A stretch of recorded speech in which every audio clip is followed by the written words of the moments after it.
დღევანდელი სასამართლო არ არის ხელმისაწვდომი ადამიანებისთვის. სასამართლო სრულად ექვემდებარება ხელისუფლებას. კლანის გავლენა გაიზარდა იცავს არა მოქალაქეებს რეჟიმისგან, არამედ რეჟიმს მოქალაქეებისგან. ისეთი განუკითხაობა ხდება. მტერი სახელმწიფო შემოგვიყვანეს სასამართლოში და ის სხვა სამართლებს. საქართველოში თითქმის ნულამდეა დასული პირდაპირ ინვესტიციები. მოქალაქე ხედავს, რომ კანონი ერთნაირად არ მოქმედებს. სისტემა მაქსიმალურად რიყავს დამოუკიდებელ მოსამართლეებს. ჩემს რომ მოწმეს სხვათაშორის გაუჭირდა ტყუილის თქმა. არ მოგვეცა იმის საშუალება, რომ საკუთარი თავი დაგვეცვა. აფიცოძულთა სასამართლო უნდა გაფართოვდეს.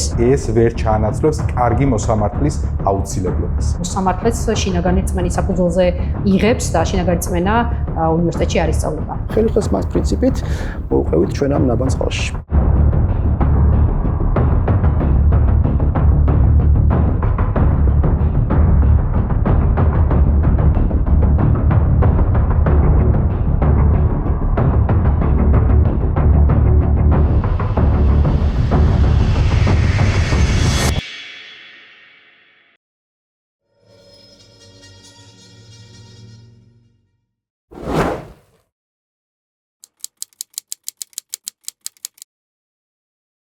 ქართულმა ოცნებმა რეჟიმმა სრული და ტოტალური გავლენა მოახდინა მართლმსაჯულების სისტემაზე. და ეს არ ეხება მხოლოდ საერთო სასამართლოებს. მისი გავლენა ასევე არის საკონსტიტუციო სასამართლოზე და მართლმსაჯულების სისტემის ყველა იმ, ასე ვთქვათ, მნიშვნელოვან ინსტრუმენტზე, რომელიც აუცილებელია სამართლიანი ობიექტური მართლმსაჯულებისთვის და ასევე იმდაგვარი ინსტიტუტის შექმნისთვის, რომელიც საბოლოო ჯამში საზოგადოებაში გააჩენს ნდობას. მთავარი გამოწვევა სასამართლო სისტემისთვის არის ის პრინციპები, რა პრინციპებზეც უნდა იყოს დაფუძნებული სამართლიანი, გამჭვირვალე და ხელმისაწვდომი მართლმსაჯულების სისტემა. ეს არის შეჯიბრებითობა, ეს არის კანონის უზენაესობა, ეს არის ხელმისაწვდომობა, რაც აუცილებელია და ამ ნაწილშიც აქვს დღეს ქართულ სასამართლოს და ზოგადად მართლმსაჯულების სისტემას პრობლემა. მნიშვნელოვანია საჯაროობა, რომელიც არა მხოლოდ მხარეებისთვის, არამედ იმ პროცესში მონაწილე ადამიანებისთვის, გარედან მაყურებლებისთვის არის აუცილებელი, რათა კლანთან ერთად ჩვენ ვიცოდეთ, ვინ არის ის მოსამართლეები და ასევე როგორ მიმდინარეობს პროცესი უშუალოდ სასამართლოში, რათა ხალხს ჰქონდეს აღქმა, ენდოს თუ არა მართლმსაჯულების სისტემას, ენდოს თუ არა სასამართლოს. ჩვენ ვიცით, რომ ამ ქვეყანაში ყველა ხელისუფლების პირობებში ყველაზე დიდი გამოწვევა იყო კანონის უზენაესობა, მართლმსაჯულება და ის კლანი, რომელიც ახლა მართავს სასამართლო სისტემას. და ამ კლანის გავლენა გაიზარდა ასევე საკონსტიტუციო კონტროლის განმახორციელებელ ორგანოზე, საკონსტიტუციო სასამართლოზე და საკონსტიტუციო სასამართლოს ნდობაც ძალიან მცირდება საზოგადოებაში. შეზღუდული საჯაროობის და იმ პრინციპების, რომელშიც ჩარეულია რეჟიმი ბოლომდე, გამოსწორება შესაძლებელია მხოლოდ მოსამართლეთა კეთილსინდისიერების შემოწმების და ასევე საკანონმდებლო რეფორმის გზით. სასამართლოს დამოუკიდებლობა განისაზღვრება რამდენიმე ინდიკატორით, თუმცა მთავარი არის ის თუ როგორ რეაგირებს სასამართლო პოლიტიკურად მოტივირებულ საქმეებზე. ამის ნათელი მაგალითია მზია ამაღლობლის საქმე, როდესაც სასამართლომ გამოიყენა მაქსიმალური სასჯელი და დღეს ეს ადამიანი იმყოფება ციხეში და ხედავთ ასევე პარალელურად იმაზე მძიმე დანაშაულისთვის ბრალდებული ადამიანები არიან გარეთ. მსგავსი кейსები არის კლასიკური მაგალითი იმისა, რომ სასამართლო სრულად ექვემდებარება ხელისუფლებას და მის დირექტივებს. სამწუხაროდ ეს მონოლითი სასამართლოში წლების განმავლობაში იქმნებოდა და მივიღეთ შემთხვევა, როდესაც სისტემა მაქსიმალურად რიყავს დამოუკიდებელ მოსამართლეებს და იტოვებს კლანისათვის სასურველ პირებს, რომლებიც შეასრულებენ იმ დავალებებს, რასაც მიიღებენ სასამართლოდან. ამიტომ მივიღეთ წლების განმავლობაში შემთხვევა, როდესაც არაერთი მოსამართლე დასანქცირდა საერთაშორისო სხვადასხვა ჩვენი პარტნიორების მიერ. ეს არის პირდაპირი გამოძახილი იმისა, თუ რაც ხდება ქართულ სასამართლოში. საერთო ჯამში შეგვიძლია ვთქვათ, რომ ერთეული საქმეები შესაძლოა იხილებოდეს დამოუკიდებლად, თუმცა იქ სადაც არის პოლიტიკური ინტერესი ხელისუფლების მხრიდან, ასეთ საქმეებში აშკარად ჩანს ზეწოლა და აშკარად ჩანს პოლიტიკურად მოტივირებული გადაწყვეტილებები. პირველ რიგში სასამართლოს პრობლემა არის ის, რომ ის არ მოქმედებს როგორც დამოუკიდებელი ინსტიტუტი, არამედ არსებული რეჟიმის რეპრესიული მექანიზმის ნაწილი, შესაბამისად ის იცავს არა მოქალაქეებს რეჟიმისგან, არამედ რეჟიმს მოქალაქეებისგან.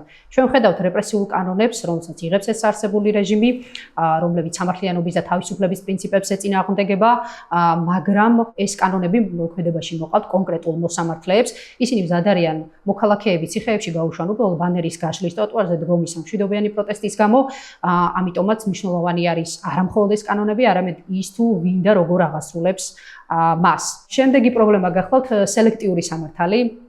როდესაც ერთი მოქალაქე უმნიშვნელო ქმედებების გამო ისჯება, ხოლო მეორე პასუხს არ აგებს ძალადობის, კორუფციის, ძალაუფლების ბოროტად გამოყენების გამო. მოქალაქე ხედავს, რომ კანონი ერთნაირად არ მოქმედებს და შესაბამისად ეს ამძაფრებს უთანასწორობის განცდას. რაც შეეხება კორუფციას სასამართლოში, ეს არ გამოიხატება და არ შემოიფარგლება მხოლოდ მოსამართლეების მხრიდან თანხის აღებით. ეს არის გავლენები, სატელეფონო ზარების, სასურველი გადაწყვეტილებების მიღებაზე გავლენის მოხდენა და სამწუხაროდ მოსამართლეები წინასწარ განსაზღვრულად გრძნობენ თუ რა ტიპის გადაწყვეტილება არის ხელსაყრელი მათი პირადი კეთილდღეობისთვის, თანამდებობისთვის და საომალოდ ასე ვთქვათ კარიერისთვის. ეს არ გახლავთ სასამართლო, ეს გახლავთ უბრალოდ რეპრესიული მექანიზმის დანამატი, ბიუროკრატიული დანამატი, ძალადობაზე და შიშზე დაფუძნებული სისტემა, რომლის ფარგლებშიც მოსამართლე მოქმედებს არა როგორც დამოუკიდებელი პროფესიონალი, არამედ ადამიანი, რომელსაც ეშინია თანამდებობის დაკარგვის, დისციპლინური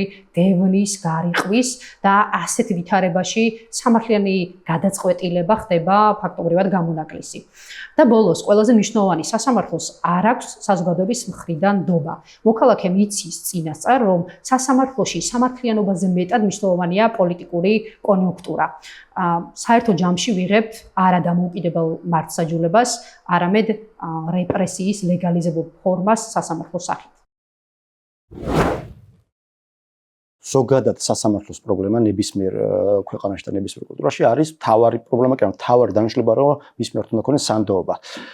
კვალიფიკაციაზე მეტადაც კი უფრო მნიშვნელოვანი მგონია სანდოობა, იმიტომ რომ რაც არ უნდა კვალიფიციური მოსამართლეები ყავს, რაც არ უნდა კარგი სასამართლოები ქონდეს, თუ ადამიანს არ აქვს მის მიმართ ნდობა, უბრალოდ არ წავა სასამართლოში და გადაწყვეტს, რომ სხვანაირად ქუჩაში იქნება თუ სხვა საშუალებით მოაგვაროს პრობლემა და ყავდეს ის შენ კარგი მოსამართლე იქ და ირჩეს და ეროდებოდეს როდის მივა მასთან, როდესაც ჩვენ შემთხვევაში მგონია რომ ყველაზე პრობლემური გადაწყვეტა საბოლოოდ, როდესაც დავიწყებთ სასამართლო რეფორმას, ყველაზე რთული და ყველაზე ხანგრძლივი იქნება ნდობის დაბრუნება ადამიანებში სასამართლოს მიმართ. ყველაზე ახალი პრობლემა მაინც ალბათ გვაქვს, ეს არის საჯაროობა, მაინც შედარებით რამდენიმე თვის წინ მოხდა აკრძალვა სასამართლო პროცესების და საჯაროობაში ერთია რომ გარეშე პირები, რომლებიც უშუალოდ აკურდებიან, ვერ აღიქვამენ კარგად რა ხდება სასამართლოში, ვიზუალიზაციაც კი არ ხდება იმ ადამიანების და წარმოდგენის შექმნა რთულია მოსამართლეებზე, პროკურორებზე თუ განსაცდელებზე, მაგრამ უშუალოდ მონაწილეობს ამ პროცესში იმათთვის საჯაროობა აქამდე იყო ასეთ ერთგვარი თითქოს დაცვის მექანიზმი, ახლა უფრო დაუცურად გქნობ თითქოს სასამართლოში თავს, როდესაც მიდიხარ და იცი რომ რაც იქ ხდება, იქვე რჩება და გარედან ვერავინ ვერ გიყურებს და იმათ ხელში ხარ, მოსამართლის და პროკურორის ხელში ხარ თითქოს თავიდან ბოლომდე. თუ რასიზამ უფრო მეტი საშუალება აქვს იმათ, მეტი დარღვევის უფლება აქვს და გარეთ თითქოს კი გამოდის ინფორმაცია, მაგრამ ნებისმიერ შემთხვევაში გამოდის რაც გაფუჭებული ტელეფონის პრინციპით და უფრო რთული არის რომ ზუსტად ის ინფორმაცია გამოვიდეს, მიმიკებსაც კი მნიშვნელობა აქვს და მიხურა-მოხრასაც კი მნიშვნელობა აქვს. რა მოგვიყვანა აქამდე? რომ მოქალაქეს ჯერ ერთი არ აქვს სურვილი, რომ სასამართლოთი იდაოს და დაამტკიცოს თავისი სამართალი. ძალიან ცნობილი ფრაზა არის, ფრანჩესკო კარარა იყო ესეთი ცნობილი იურისტი, რომელმაც თქვა მე-19 საუკუნეში, რომ აი, როდესაც სასამართლოს კარიდან შემოდის პოლიტიკა, სამართალი ფანჯრიდან იპარებაო და ეს მერე იყო ძალიან მნიშვნელოვანი საყრდენი ევროპული სასამართლო სისტემის, ხო, რომ ის უნდა გაიმიჯნოს პოლიტიკიდან. ჩვენ სამწუხაროდ მოვდივართ მაგ ტრადიციიდან, კომუნიზმი ამ საბჭოთა კავშირი იყო ის სასამართლო, სადაც პოლიტიკა იყო შესული და პოლიტიკით იმართებოდა, თუმცა ერთეული მოსამართლეების, რა ვიცი, პატიოსნებაზე მაინც გადიოდა ხოლმე რაღაცა ტიპის სამართალი დგებოდა. ასეთ შემთხვევებიც ყოფილა. შემდეგ დამოუკიდებლობა შევქმნით და აი ეს ფრაზა მუდმივად მოყვება. ახლა მთლად უარეს მდგომარეობაში ვართ, ანუ პოლიტიკა არ წასულა ჩვენი სასამართლოებიდან. ახლა პოლიტიკა კი არა, საერთოდ მტერი სახელმწიფო შემოგვიყვანეს სასამართლოში და ის გვასამართლებს და აქ უკვე კიდე სხვა უბედურების წინაშე აღმოჩნდით, იმიტომ რომ მე პოლიტიკურად კი არ მებრძვიან სასამართლოში, მე უკვე მებრძვიან სახელმწიფოებრივად. ამის თქმა, იმიტომ რომ სხვა სახელმწიფოს ინტერესი მებრძვის უკვე ჩემს სასამართლოში. მე ვარ 90-იანი და რა ვიცი 90-იანები, ვისაც გავლილი გვაქვს, ვიცით რა მდგომარეობაში ვიყავით. რა გადავიტანეთ და მე ვფიქრობ, რომ დღეს ჩვენ რასაც ვაკეთებთ, ჩვენ რასაც ვასრულებთ, ეს არის უდიდესი დამსახურება ჩვენი, იმიტომ რომ ჩვენ ვართ პოსტსაბჭოთა ერი, რამდენი ხანი 35 წელია, ხო 36 წელია. ეს არის ძალიან მოკლე პერიოდი, ის ყველაფერი ჩვენმა მშობლებმა და ჩვენ რომ ეს ყველაფერი გადავიაზროთ და მივყვეთ იმ სისტემას და იმ თანამედროვეობას, რაც 21 საუკუნეშია. ანუ ჩვენ მართლა ძალიან კარგი ერი ვართ რა. ძალიან დიდი პოტენციალი გვაქვს, მაგრამ აი ამ პოტენციალს არ ვიყენებ. 2003 წლიდან მახსოვს განვითარებაც ძალიან კარგად.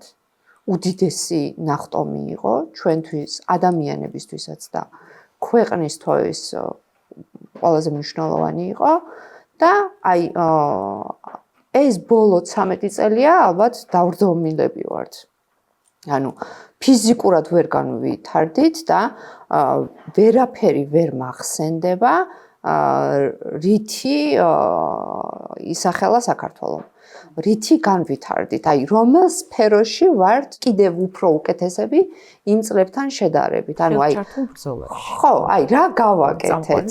შენობები არის კარგი აშენებული, ქალაქი გეგმარება არის ძალიან კარგად გაკეთებული, განათლების სისტემა არის უმაღლეს დონეზე, სასამართლო სისტემა არის თუ რა, ანუ ვერაფერში ვერ ვნახეთ აი ამ ბოლო წლების განმავლობაში ეს რაღაცეები და მე ვფიქრობ, რომ ისევ და ისევ ეს ხალხის ბრალია. მე მგონია, რომ პრობლემა არის იმაში, რომ ყველა ინსტიტუციაში, რაც კი რამე არსებობდა სფეროში, იყო ესეთი ორი მნიშვნელოვანი ნაწილი. აი ხა განათლება ახსენეთ და იგივე პროცესი მიმდინარეობს განათლებაშიც.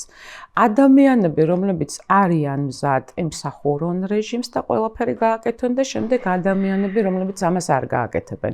და იმ ადამიანებს უშვებენ. ხო, ალბათ ასე მოხდა სასამართლო, არ ვიცი, ჩვენ ვხედავთ რამდენიმე მოსამართლეს.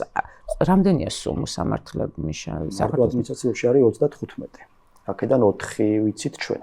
და დანარჩენს არ ეხება. ხო, აი მაგას მარტო პირველ ინსტანციაში, თბილისში პირველ ინსტანციაში 100-მდე მოსამართლე არის. ხო, ანუ იქ ხო არიან რაღაც პატიოსანი მოსამართლეებიც, ალბათ, ვიც ამაზე არ წავა, ხო? იგივე ხდება მაგალითად პოლიციაში. რამდენი პოლიცია გვარბევდა, ხო, რამდენი იყო ასეთი პოლიციელი, რაღაცა დაახლოებით, მეგონი 120 კაცი არის, რომელიც ამაზე წამსვლელი არის, თორე დანარჩენები ხო ამაზე არ მიდიან. ასე ხდება ზუსტად, აი კულტურაში მაგალითად, როდესაც რეპრესიები იწყებოდა, ხო, რეპრესიები როგორ დაიწყეს? რამოდენიმე ადამიანი არჩიეს სფეროდან და შემდეგ იმასთან შეთანხმებით ძალიან დიდი ნაწილი გაუშვეს. და ყველაზე პირველი დარტყმა იყო კულტურაზე, რომელიც აი სრულიად რუსული სისტემის კი ბატონო, სინამდვილეში პირველი მოდელი მე თუ მკითხავთ საყდრისის აფეთქება იყო, მაგრამ ეგ ძალიან გრძელი ის არის ისტორია, დასვეს რამოდენიმე ადამიანი, მიაღებინეს გადაწყვეტილება და მთელი ერის ისტორია ასე გაანადგურეს. აი ეს არის უბედურება, რეჟიმი ამას აკეთებს, იგივეს აკეთებს სასამართლო შემთხვევაშიც. ვიღაცა განვითარებული მოსამართლეა, კარგად იცის ესმის, როგორ უნდა ემსახუროს ქვეყანას და ასეთი ალბათ არის, მე მგონია, რომ რაღაც დიდი ნაწილი, თუმცა მათ არ აქვთ ამისი უფლება, ანუ თვითონ რო ფუნქცია შეასრულონ ამისი უფლება ერთმევად. ვინ ართმევს? რეჟიმი იმ რამოდენიმე ადამიანთან ერთად. ეს ხო მაინც იქამდე მიდის, რასაც პოლიტიკოსები ამბობენ, რომ სისტემა სინამდვილეშია შეცვლილა, იმიტომ რომ მეც მუშაობდი განათლების სისტემაში, მათ შორის სამინისტროშიც, სიბშიც და ასე შემდეგ. რასაც უყურებდი ის წლები, იმპერიის პერიოდი, რაც იქ მუშაობდი, ყველაფერი ხდება მხოლოდ ცალკეული შემთხვევები, რაღაცა წინ წასული ინდივიდუალურად ვიღაცა ადამიანებზე იყო დამოკიდებული. თუ კი ის ადამიანი რაღაცა ინსტიტუციის ხელმძღვანელი იქნებოდა რაღაც გარკვეული პერიოდი და ექნებოდა მას რაღაცა სურვილი რაღაცის განვითარებას, რაღაცა დონემდე ის რაღაცას განავითარებდა, მაგრამ ვინაიდან ის ისევ ერთიანი სისტემის ნაწილი იყო, ამის სიკეთის არსად არ მიდიოდა და რაღაცა ზედაპირული ცვლილებები ხო არ ქონდა და სინამდვილეში ისევ იქამდე მივდივართ, რომ გლობალური სისტემური ცვლილება არ ყოფილა აქ არაფერში. ამ კითხვაზე როდესაც ვსაუბრობთ, როგორ მივედით და რატო რით მივედით აქამდე, მათ უნდა გავიხსენოთ, აი ამ 30 წლიდან თითქმის ერთ მესამედზე მეტი ალბათ ჩავარდნა გქონდა, იმიტომ რომ აი 90-იანები ახსენათ ამთან და 90-იანებში მაგალითად სირცხვილი იყო, წასულიყავი სასამართლოში და წასულიყავ პოლიციაში. სირცხვილი იყო კი არა, შეიძლება ფიზიკურად გაგწორებოდნენ, ამის გამო იყო ძალიან ჩვენ რეალურად და ასე მოვით 2003 წლამდე, 2003 წლამდე ჩვენ სასამართლოს რეფორმაზე და ის მსგავს რაღაცებზე სულ რო პოლიტიკური ნება ყოფილიყო ხელისუფლებთან წარმოებული, საზოგადოებაში იყო ისეთი აღქმები, რომ არაფერი არ აშლებოდა ამ სასამართლოს. 2003-ში რო დაიწყო თითქოს პროგრესისკენ გზა, სასამართლოს რეფორმა ალბათ ჩემს ყველაზე რთული და ყველაზე დროში გაწეული რეფორმა არის, მანამდეც ეგრე იყო მომერც ასე იქნება და პოლიტიზირებული უფრო ადრე გახდა სასამართლო, ვიდრე რეფორმა ბოლო ეტაპზე ბოლო ეტაპამდე მივიდა. შესაძლოა ჩვენ ვერ მოვასწარეთ უბრალოდ რომ ამოგვესუნთქა სასამართლოს ამოესუნთქა და დაგვენახა ის ხელშესახებადი ბენეფიტები რაც ახლავს სასამართლოს და გახდა პოლიტიზირებული უკვე ის მოდელი, რა მოდელი დღეს გვაქვს, რომელიც გაცილებით განვითარებული და ფესვგამდგარი არის დღეს კი ბატონო, მაგრამ ის მოდელი მივიღეთ გაცილებით ადრე. ჯერ კიდევ წინა ხელისუფლების დროს და მაგალითად დღეს რო ამოთ, რომ სასამართლოს ერთ-ერთი მთავარი პრობლემა არ არის დამოუკიდებელი, მე პირიქით გონია, რომ ცუდი გაგებით დამოუკიდებელი არის. დღევანდელი სასამართლო არ არის რაღაცა ორგანო, რომელიც არ უყურმოჭრილი მონა ხელისუფლების. აქ არის პრობლემა ის, რომ ცალკე კლანი არის შექმნილი, რომელიც არ არის პირდაპირ ანგარიშვალდებული რომელიმე პარტიასთან. ეს კლანი შეიქმნა ჯერ კიდევ წინა ხელისუფლების დროს, რომელსაც შეუძლია ვაჭრობა ხელისუფლებასთან. იგივე თქვა ტროტუარის საქმეებზე მათ სავარაუდო ეს პრობლემა იყო, რომ ხელისუფლებას გაუჭირდა დაეთანხმებინა კლანი იმისაც რომ შენ ხალხი გაუშვი ციხეში უბრალოდ ტროტუარზე დგომის გამო. რაღაცაზე ივაჭრეს, შეთანხმდნენ და მე ამ კლანისთვის უკვე მარტივია რომ იმოქმედოს ქვედა დონეზე მოსამართლეებზე. და მაგალითად რითი შეუძლია მოსამართლეებზე? თავად მოსამართლეებს ანუ კლანს რითი ვაჭრობს ხელისუფლებას? ხელისუფლებას ერთი ვაჭრობს, ეგ არ ვიცი, დეკლარაციები რო ნახოთ და მათი ქონებები და გარდა ამისა, დაცულები უნდა იყვნენ, რა თქმა უნდა, კლანს აქვს ბევრი რაღაცა ხელისუფლებაზე, ჩვენ შემთხვევაში პრობლემა ის იყო, რომ როდესაც ხელისუფლება შეიცვალა, ძველი ხელისუფლებიდან ახალ ხელისუფლებაში გადავიდა საკმაოდ ბევრი მაღალწონიანი თანამდებობის პირი და აღმოჩნდა, რომ კლანს უკვე ახალ ხელისუფლებაზეც კი აქვს რაღაცეები, შეუძლია ევაჭროს და დაემუქროს. მაგრამ როცა ხელისუფლება იცვლება, წესით ახალ ხელისუფლებას არ უნდა ქონდეს არაფერი, მაგრამ ჩვენ შემთხვევაში ეგ რა ვქნათ, ასეთი ხალხი გამოდექით, რომ გადაპორტირდა უწევს ამ ბევრი ადამიანი და პრინციპში ისინიც ახალი ხელისუფლებას დამოკიდებული გახდა იმ კლანზე, იმიტომ რომ ამ სასამართლოს ბევრი რაღაცა ქონდა გაკეთებული ხელისუფლებისთვის, რასაც რა თქმა უნდა ეს ხალხი ინახავს. ეხლა ესენი ხოჩოლებრივ კრიმინალები არიან, რაღაც მაფიოზური გაგებით ხდება ამ ყველაფრის მართვა. პირიქითაც ხდება ხო ხელისუფლებას აქ მათზე კომპრომატები და რეჟიმებით არიან ერთმანეთზე დამოკიდებულები უწევთ ერთმანეთს მიმართ ანგარიშს გაწევა და შემდეგ უკვე კლანი როგორ აკონტროლებს ამ ქვედარგოს არიან მაგალითად მე რო უყურებ ბოლო წელიწადნახევრის განმავლობაში როგორ ვითარდება მოყავთ ახალი მოსამართლე რომელსაც აი სასამართლოზე რო შეყავთ ეთყობა აი თქვენ რო თქვით რომ უჭირდაო მოწმეს აი მოსამართლებსაც თავიდან ეთყობათ რომ შუბლიზარებს ატყობთ მოკლედ რა ეთყობათ რომ არიან ბრძოლებში ჩემი ერთ-ერთი მოსამართლე მაგალითად იყო ეგეთ ბრძოლებში, მიხვდნენ რომ არ ამართლებდა ეს მოსამართლე, გაუშვეს მოიყვანეს სხვა, რომელსაც თავიდანვე ასევე ეთყობოდა რომ იყო საკუთარ თავთან ბრძოლებში, ახლა რო შეყო სასამართლოზე, საერთოდ არ ეთყობა ის უხერხულობა, რომელიც ჰქონდა მას. თავიდან ამ ადამიანებს აბამენ იმით, მოსამართლეს რა აქ ეხლა ჩვენ ამ შემთხვევაში მოსამართლეობას ცუდი. თუ შენ გინდა იყო მოსამართლე, კერძოში ვერ წახვალ. ანუ გინდა თუ შენ მოსამართლეობას აპირებ, გინდა არ გინდა უნდა იყო ამ სისტემაში და ამ ადამიანებს ეხლა ყოველას ახალ მოსამართლეს ყოველას აქ 3 წლიანი გამოსაცდელი ვადა და ისინი იძულებულები არიან შესრონ აბსოლუტურად ყველაფერი იმისათვის რომ ეს ამ 3 წლიანი ვადის შემდეგ გაუგზავნონ ჯერ ერთხელ გაუგზავნონ და ამის შემდეგ უკვე უადოდ დარჩნენ და კანონმდებლობა უადოდ დანიშნულ მოსამართლე ძალიან დაცული არის. შემდეგ ამ ადამიანმა უკვე იცის რომ ის აღარ არის მე მაგალითად ეხლა რაც გვაქვს რომ არ არის ეს კლანი დამოკიდებული ხელისუფლებაზე იმდენად რომ მან იცის რომ ვადის გასვლის გამო მას ვერავინ ვერ მოისრვის იქიდან. ესენი რომ იყვნენ ვადიანი მოსამართლეები თუნდაც 10 წლიანი იყოს და მას კონდეს რამე ხელისუფლებაზე, უბრალოდ არ გაუგზელებს ხელისუფლებამ რა. ესენიც უვადოდ არიან, იმათაც აქვთ ამბიცია, რომ უვადოდ არიან და ერთმანეთს აკმაყოფილებენ და ხელისუფლებას მას პრინციპით მოუყევით ჩვენ ამ ნაბანს წყალში.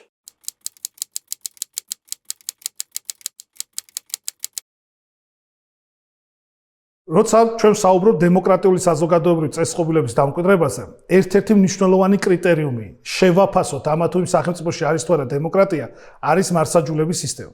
ანუ სასამართლო ხელისუფლება.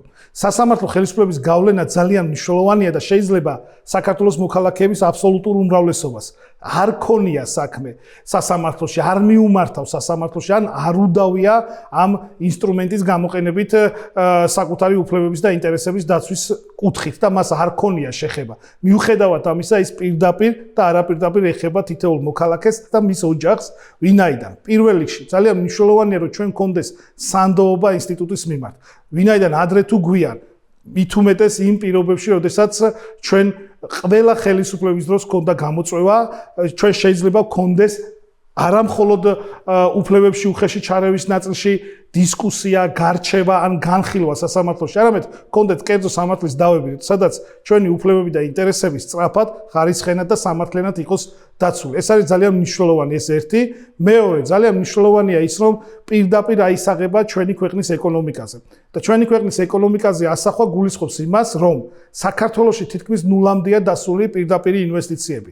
არც ერთი ძლიერი ეკონომიკური დოვლათის შემქმნელი, ან ისეთი ბრენდი, რომელიც მსოფლიოს სხვადასხვა ქვეყანაში აწარმოებს საკუთარ პროდუქციას, არ შემოვა საქართველოში, როცა მან იცის, რომ სასამართლო არ არის თავისუფალი. და ასევე ძალიან მნიშვნელოვანია ვიცოდეთ უფლებების და ეკონომიკური უფლებებთან ერთად ვიცოდეთ ჩვენი სოციალური უფლებების დაცვა. პირდაპირ მნიშვნელობით სასამართლოზე გავლენა გულისხმობს იმას, რომ ჩვენ ვართ უფრო მეტად ღარიბები. თუ ერთი პარტია, ერთი პირთა წრე ეკნება გავლენა სასამართლოზე, ეს ნიშნავს იმას, რომ საქართველოს თითოეული მოქალაქე იქნება უფრო მეტად ღარიბი. სასამართლოს დამოუკიდებლობას აქვს პირდაპირი კავშირი ამ ქვეყნის ნებისმიერი მოქალაქის კეთილდღეობაზე.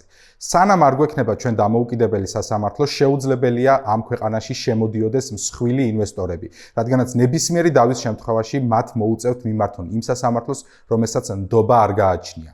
ამიტომ წლების განმავლობაში შეჩერებული ეკონომიკური ზრდის ტემპი, რაც თავისთავად ზეგავლენას ახდენს უმუშევრობაზე, ფასების ზრდაზე, გაზრდილ მიგრაციაზე, არის პირდაპირი გამოძახილი იმისა, რომ ამ ქვეყანაში არ გვაქვს და არასდროს არ ქონია დამოუკიდებელი სასამართლო.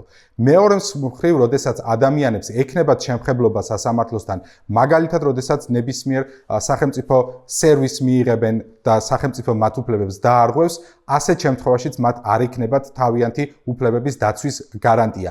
ამიტომ დამოუკიდებელი სასამართლოს არ ქონა ახდენს ზეგავლენას ნებისმიერ სექტორზე, როგორიც არის უმუშევრობის ზრდა, როგორიც არის მიგრაციის ზრდა, როგორიც არის ფასების ზრდა, როგორიც არის ადამიანების უფლებების ხშირი და მასიური შელახვა. ნებისმიერ ამ სექტორზე გავლენა იქნება მანამ, სანამ საბოლოოდ არ იქნება სასამართლო გათავისუფლებული იმ წნეხისგან, რომელიც დღემდე აქვს ხელისუფლებას მასზე. სამართლიანი სასამართლო არის დემოკრატიული სახელმწიფოს ფუნდამენტი. როდესაც სასამართლო ასრულებს უკონტროლო ძალადობის განმახორციელებელი კორუმპირებული ინსტიტუტის როლს, ამ შემთხვევაში ზარალდება არა მხოლოდ მოქალაქე, არამედ მთლიანად სახელმწიფო. რაც შეეხება მოქალაქის ზიანს, ის ხედავს, რომ კანონი არ მოქმედებს ერთნაირად ყველაზე. ერთი პირი ისჯება უმნიშვნელო პროტესტისთვის, უბრალოდ გადაადგილებისთვის, ხმის ამოღებისა და აზრის გამოხატვისთვის, ხოლო მეორე სისტემასთან დაახლოვებული და პრივილეგირებული კორუმპირებული პირი რჩება თავისუფალი. ადამიანი ამ შემთხვევაში წმუნდება, რომ მისი უფლებები არ არის დაცული და სამწუხაროდ ის იწყებს საკუთარ ძალაუფლებაზე დაყრდნობას, კანონის გვერდის ავლას, რათა მოაგვაროს პრობლემა. ამას აიძულებს მას სისტემა. როგორ ზიანდება სახელმწიფო, როცა სასამართლოს მიმართ არ არსებობს ნდობა მოქალაქეების მხრიდან, იქ პოლიტიკურ და სოციალურ დონეზე კრიზისები მწვავდება. სამართლიანი სასამართლოს არარსებობა თავის მხრივ ყველაზე ცხადი და არსებითი განსაზღვრელია იმისა, რომ სახელმწიფოში არის ავტორიტარიზმი. ავტორიტარული სახელმწიფო ნაკლებად მიმზიდველია საერთაშორისო ინვესტიციებისთვის, ბიზნესისთვის რისკების შემცველია ასეთ სახელმწიფოში ინვესტირება, ამით საერთო ჯამში ზიანდება ეკონომიკა, ილახება საერთაშორისო დემოკრატიული საზოგადოების თვალში ქვეყნის იმიჯი. ასეთ პირობებში არ არსებობს კანონის უზენაესობა, კანონი ხდება რეჟიმის ხელში რეპრესიის ინსტრუმენტი, რომლითაც რეჟიმი საკუთარ მოსახლეობაზე ძალადობს. დღევანდელი სასამართლო არ არის ხელმისაწვდომი ადამიანებისთვის, გულისხმობ არ გულისხმობ ამ შემთხვევაში რამდენად სამართლიანია თუ უსამართლო, კანონებს ემოშლება თუ არა, ადამიანებმა არ იციან, რა შემთხვევაში შეუძლიათ მიმართონ სასამართლოს, როგორ უნდა მიმართონ. ყველაზე მთავარი არის ეს, რომ როგორ უნდა მიმართოს ადამიანმა სასამართლოს, ამის შესახებ არ აქვს ინფორმაცია ფასიანია, უფასოა, რა შემთხვევაში ფასიანი, რა შემთხვევაში უფასო და სწორედ ამის გამო ხდება ის, რომ ბევრი შემთხვევა ხდება გადაუწყვეტელი, ანუ რატო არსებობს ქვეყნებში ხანდაზმულობის ვადები, იმისათვის რომ სახელმწიფო გეუბნება რომ მე არ მინდა რომ დიდხანს ბევრი საქმე მქონდეს გადაუწყვეტელი, მირჩევნია რომ რაღაც დრო ვადა თუ გავა ეს საქმე ჩაითვალოს გადაწყვეტილად და ბევრი საქმე რჩება სასამართლოს მიღმა და ამით ყოველთვის სარგებლობენ ძლიერი მხარეები, მაგალითად თუ რაღაც ურთიერთობას იქნება ეს ხელშეკრულებით გამყარებული თუ არა, აქ როგორც წესი ყავს ხოლმე ორი მხარე, შედარებით სუსტი და შედარებით ძლიერი მხარე, მაგალითად ბანკთან ურთიერთობაში ბანკი ყოველთვის არის, რა თქმა უნდა, ძლიერი მხარე და მსესხებელი არის სუსტი მხარე. ბანკმა იცის, რომ რაღაცები იპატიება მას შეუძლია დაგიშაოს, რაღაცები დაარღვევს და იცის, რომ არ წახვა შენ სასამართლოში რა, 1000 კაცთან დაარღვევს, ამ 1000-დან 5 თუ წავა სასამართლოში, აწყობს ბანკს იმ 5-თან წააგებს დავას და შემდეგ დანარჩენ შემთხვევაში უბრალოდ იმ ხელმოგებაზე გარს იცის, რომ არ წახვა, მე მქონდა შემთხვევა წლების წინ დიდი ხნის განმავლობაში არა სასამართლომდე არ მისული ეგ საქმე, დავა მქონდა ბანკთან და როგორც კი მიხვდნენ და დარწმუნდნენ, რომ ვაპირებდი სასამართლოში წასვლას, რამდენიმე საათში მოგვარდა ეს პრობლემა მათ მხრიდან რა და დღესაც სხვა ურთიერთობებში მაგალითად სუსტი მხარე ყოველთვის იჩაგრება, იმიტომ რომ სახელმწიფოს მათ შორის სახელმწიფოს თავგასრულობის ერთ-ერთი მიზეზი არის, რომ მათ აქვს სტატისტიკა, იციან კარგად, მაგალითად პატრულო გაჯარიმებს იციან, რამდენი პროცენტი მიდის სასამართლოში იმის შემდეგ და იციან რომ ეს მიიღირს. 5% მიდის, მიიღირს. მირჩევნია რომ დავარღვია ადამიანის უფლებები, ვიღაცას აუნაზღაურებ მე, მაგრამ საერთო ჯამში მაინც მოგება რჩება. სახელმწიფოს აწყობს ეს სიტუაცია, რაც ახლა არის. შესაძლოა სახელმწიფოს პირდაპირ მოვალება არ უნდა იყოს, მაგრამ სახელმწიფოს აწყობს შესაბამისად ის ზრუნავს იმაზე, რომ ასეთი სიტუაცია დარჩეს. სახელმწიფო საბოლოო ჯამში მაინც სახელმწიფოსთან მივდივართ, მაგრამ არა სასამართლოს რეფორმის ფარგლებში. ზოგადად მგონია რომ სასამართლოს მიღმაც ბევრი პრობლემა არის, რომელიც სასამართლოს ეხება და ეს არის მაგალითად ის, რომ გაცილებით უკეთესი მოქალაქეები უნდა ვიყოთ ჩვენ ზოგადად, ვიდრე დღეს ვართ, კულტურა, რომ ზოგადად პასუხისმგებლობას უნდა გრძნობდეთ მეტად სახელმწიფოს მხრიდან, რაც ჩემი აზრით ბოლო პერიოდში, ბოლო თვეებში და ბოლო წლებში მგონია, რომ გამოსწორებულია შედარებით მიმართულება უბრალოდ ამ მიმართულებით ასე გვაქვს და მგონია, რომ არასამთავრობო ორგანიზაციებს აქვს საკმაოდ დიდი როლი მსგავსი ტიპის განათლების შექმნაში ქვეყანაში. ბევრი ასეთი მცდელობა ყოფილა, მაგრამ არ ყოფილა რაღაც ისინი თქვათ აგრესიული, რომ მასიურად გამხდარიყო ადამიანები, მაინც ისე იმ ადამიანებამდე მიდის ხმა, რომლებზეც ისე რაც მიუწვდებათ, რომლებმაც ისე რაც იცოდნენ, რომ თუ მე გამიჭირდება არასამთავრობო ორგანიზაციას უნდა მიმართო და ჩვეულებრივ ადამიანებს, ჩვეულებრივ მაღაროლი იქნება, გლეხი იქნება, თუ ისი ყველაზე მეტად მოწყვლადები ვინც არიან, ხო ალბათ. იმათამდე მაინც არ მიდის იმ ფორმით, რომ მათთვის გასაგები იყოს, არ არის აუცილებელი, რომ რაღაც დავარცხნილი, დავანილი Facebook პოსტებით მივიდეს ადამიანებთან ინფორმაცია. ყველა ძლიერ მხარეს იქნება ეს სახელმწიფო თუ კერძო პირი უნდა ქონდეს იმის შიში, რომ თუ მე დავარღვევ მეორე მხარის უფლებებს, ის წავა სასამართლოში. ბანკის თემა ახსენე და ბანკს თავისი იურიდიული მომსახურება აქვს, ამაში ბევრ ფულს იხდის გასაგებია, მაგრამ მე როგორც მოქალაქე რამდენად მაქვს ფინანსური შესაძლებლობა რომ ვიდაო. რამდენი მიჯდება მე ესეთი სასამართლო დავა, ეს ხელმისაწვდომია ყველასთვის.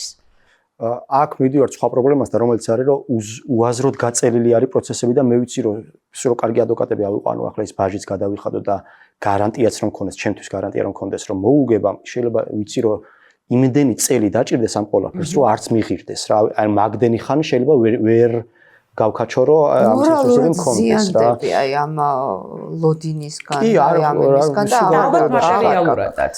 მე ასე მგონია.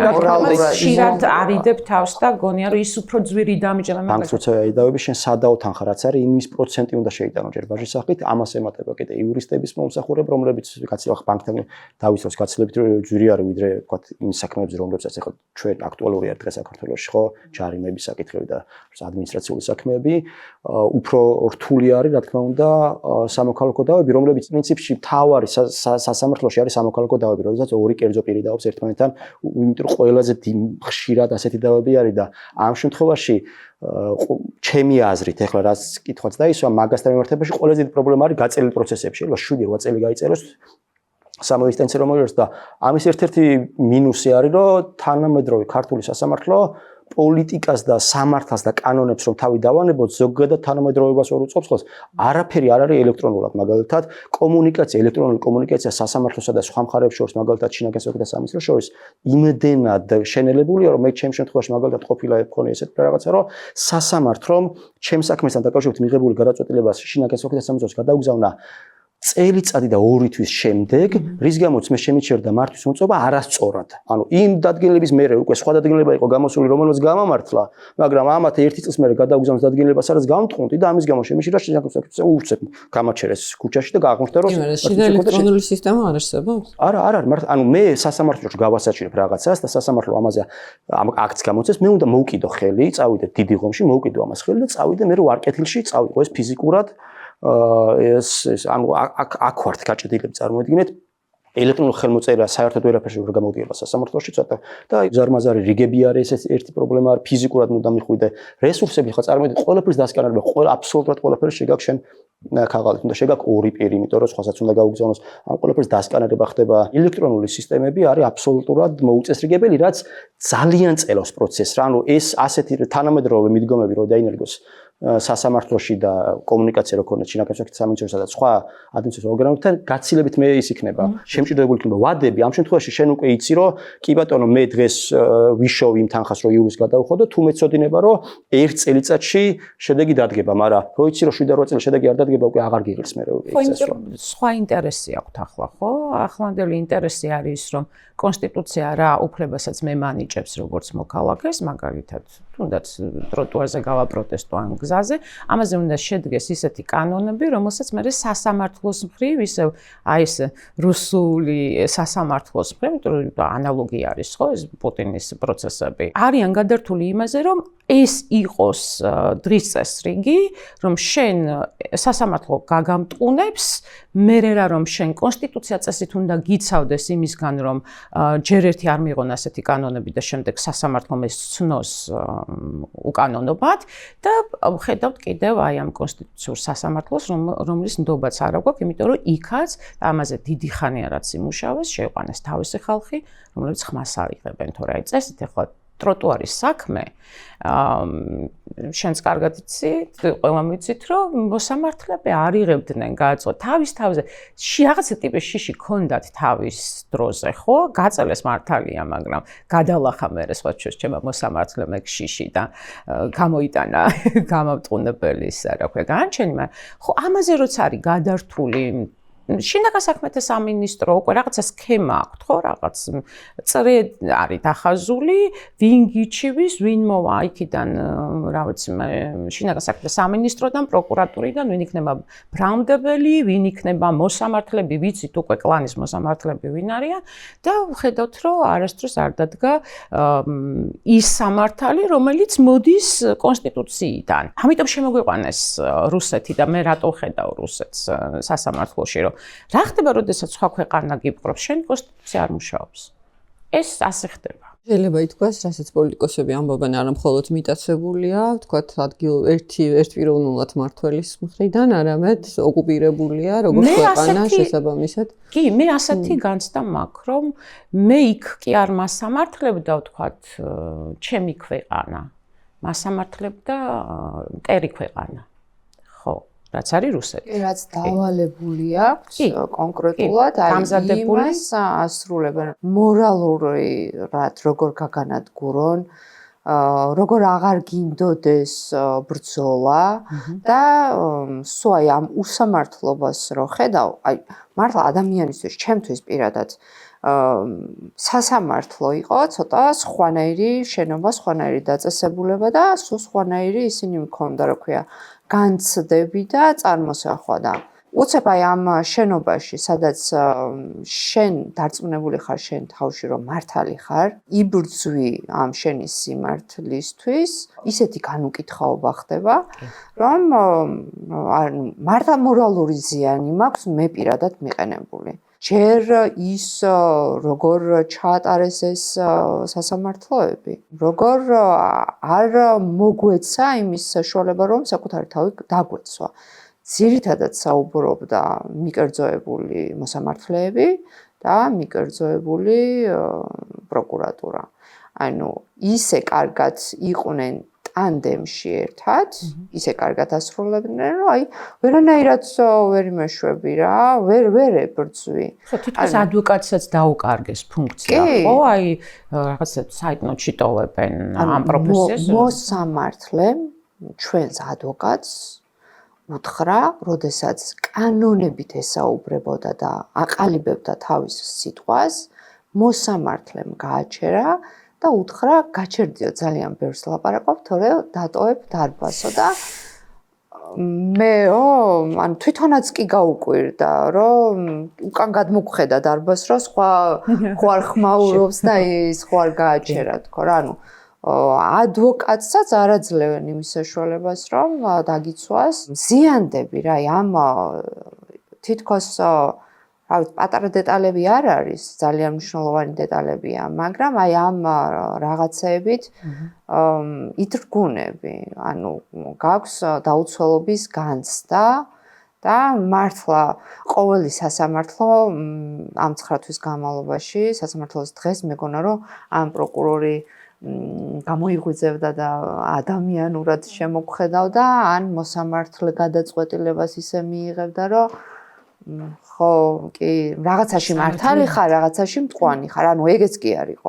ეგ ძალიან ცუდი განცდა ბრაზი როცა გაწובה და როცა ხვდები რომ ვერაფერს ვერ უშვები, აი მაგალითად ნოემბერში როცა ვიძე ჯექი მაშინ წინააღმდეგობაზე ჯექი 4 ვიყავით, 4 ამ საქმეზე და ერთ არის ხოლმე დღე როცა შემოდის დადგენილებები, მოგდის რომ გაგამტყუნეს იქ წერია რატომ გაგამტყუნეს და თავიდან პირველი ეტაპი არის რომ იცინი, იმიტომ რომ ისეთი რაღაცები წერია შეგნით რომ სხვა ეს არ გაქვს და მე უკვე საერთოდ ნახევარსაც მე აკვირდები რომ 4-ვე თქვენ შეშეთვით დაცხერით თქვენ ლოგინებზე და გაბრაზებულ ჩუმად ხართ აღარ ლაპარაკობთ სინწარე გაწובה ისეთი რაღაცები წაიკითხე იმაში და ეს არის რაღაც 7 დღე ვიჯეცხეთ 4 დღე 5 წელზე როცა ლაპარაკობ როცა ხვდები რომ ყველაფერი გააკეთე და აბსოლუტურად არაფერს აზრი არ აქვს მე მქონდა ერთ შემთხვევაში 19-20 წლის ბიჭი იყო გზის გადაკეტვაზე შედავებოდნენ და სანამ შევიდოდი სასამართლოს გავაფრთხილე რომ მეთქი შენ თუ არაპირებ რომ აღიარო და მოვინანიო და შენ თუ გინდა რომ იბრძოლო ნუ გექნება მოლოდინი რომ რამე შანსი არის გამართლების ერთ-ერთი ჩვენად შეგვიძლია გავაკეთოთ რომ ობიექტური თვალისთვის დავამტკიცოთ სასამართლოზე რომ მართალი ხარ და შემდეგ უკვე სხვა ინსტანციებში და სხვა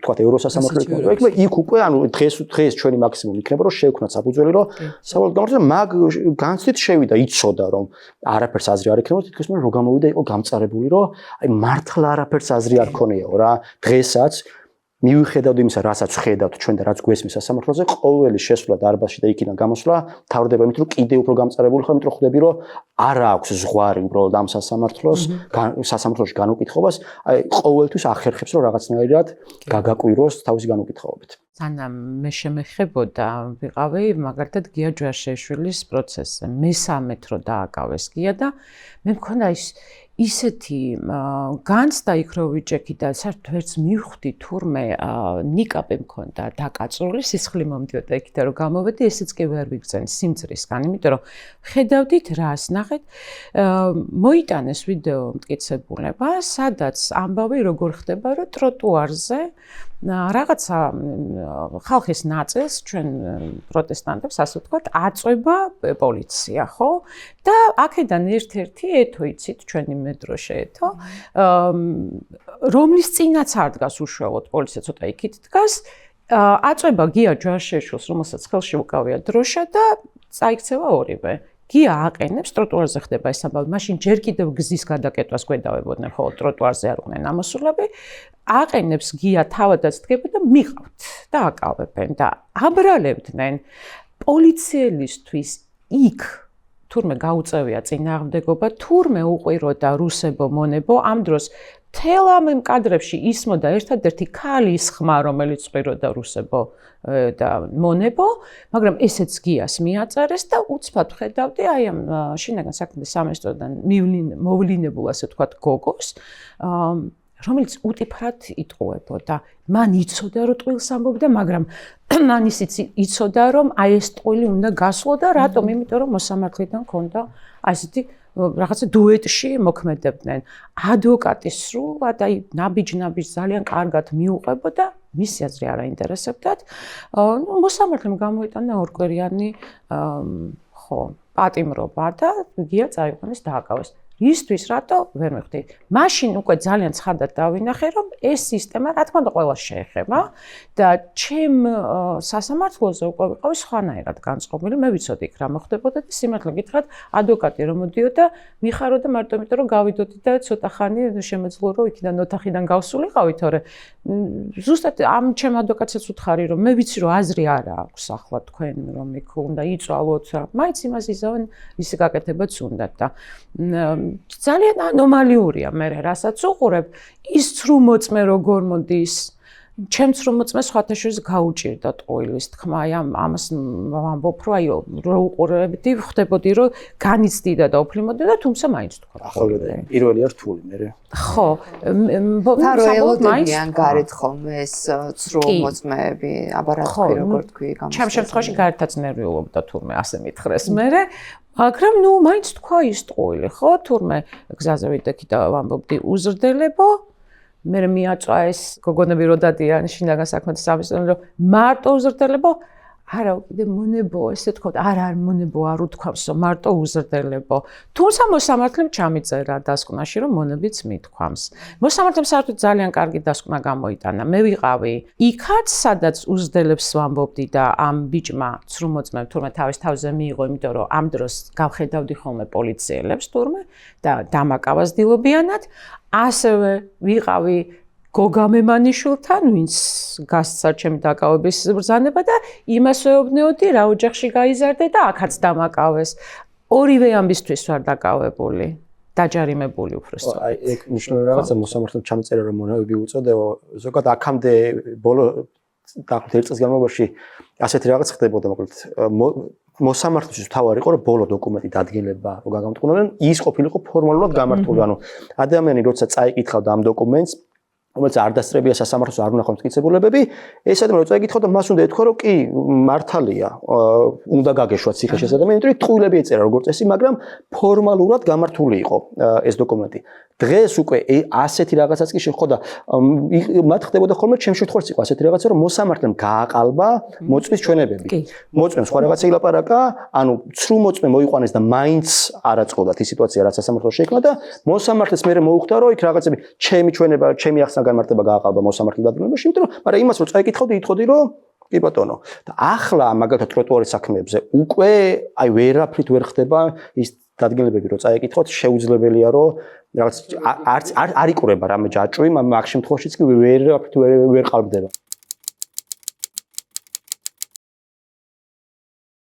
რეჟიმის ცვლილების შემდეგ აუცილებელია და ჩემი აზრით და პარტია ახალის და არა მხოლოდ პარტია ახალის, არამედ კოალიციის პოზიცია არის ის, რომ ტრანზიციულ პერიოდში პირველივე 6 თვეში ჩვენ შევძლოთ სასამართლო ხელისუფლების კლანისგან განთავისუფლება და ასევე მოვახდინოთ მისი დამოუკიდებლობა, ინსტიტუციური დამოუკიდებლობა.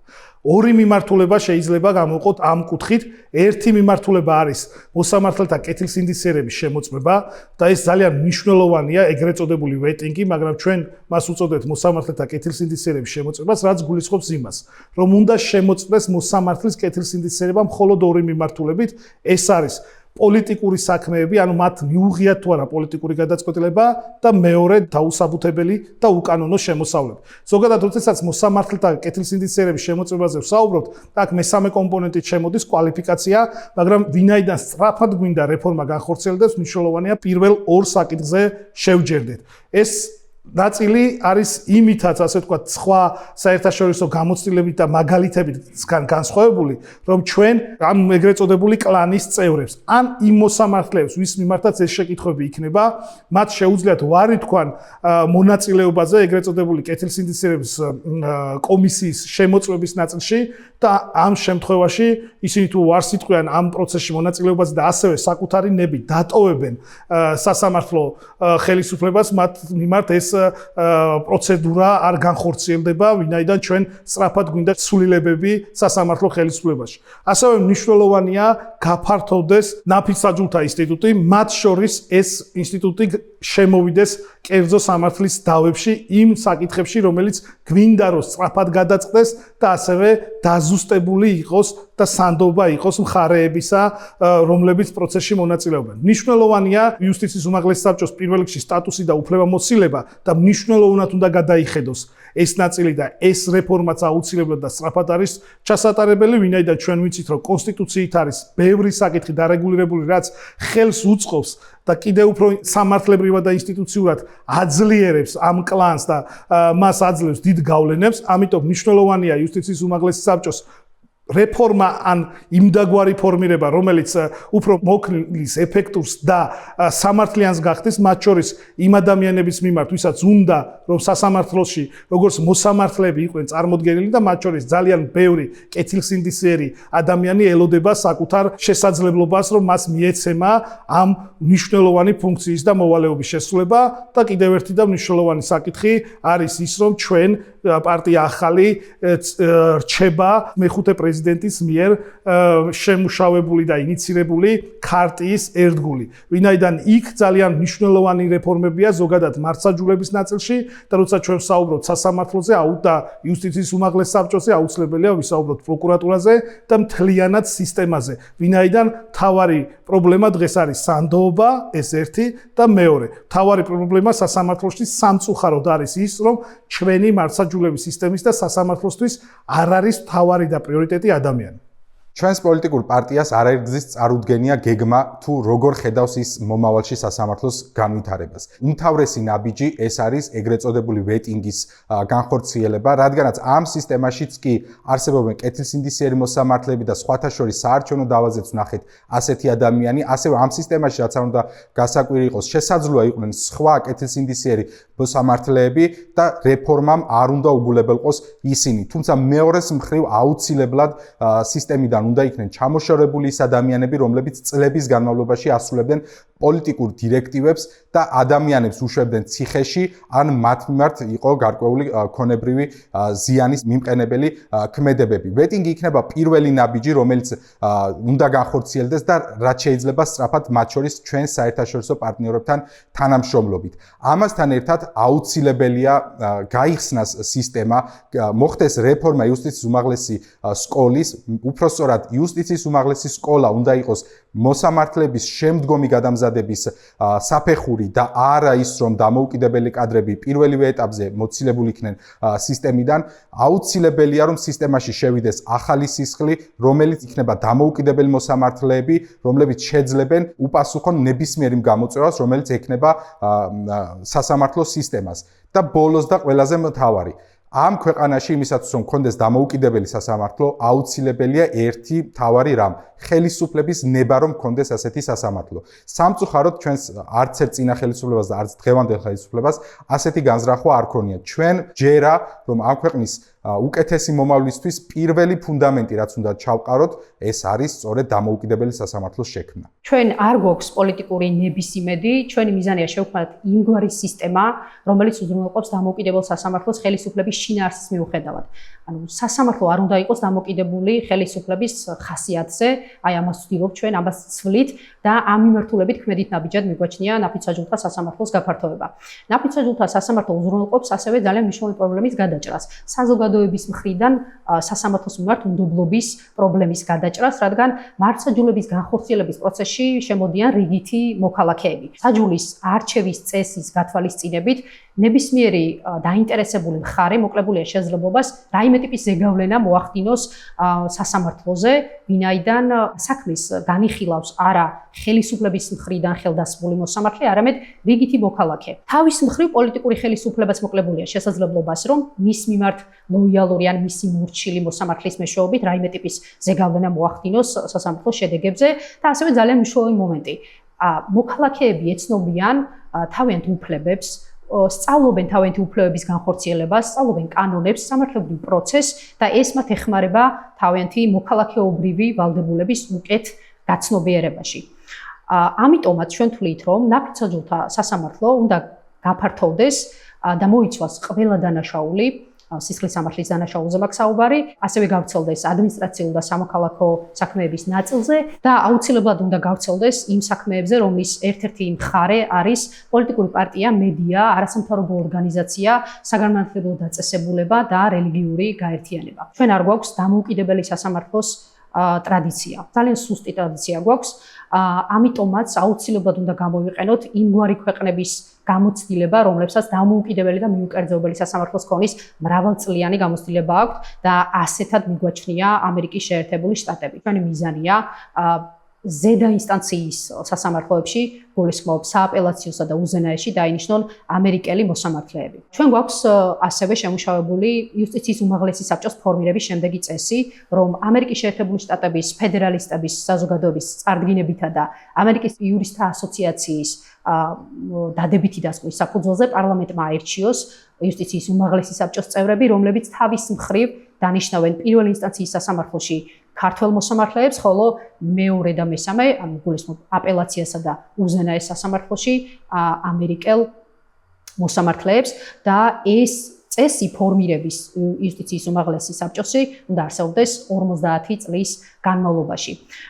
ამერიკელი მოსამართლე, რომელიც არის მაღალკვალიფიციური, მიუკერძოებლად და დამოუკიდებლად მიიღებს დასაბუთებულ კანონიერ გადაწყვეტილებას და ის ვერ და არ მოიქცევა პოლიტიკური აღმასრულებელი ხელისუფლების გავლენის ქვეშ.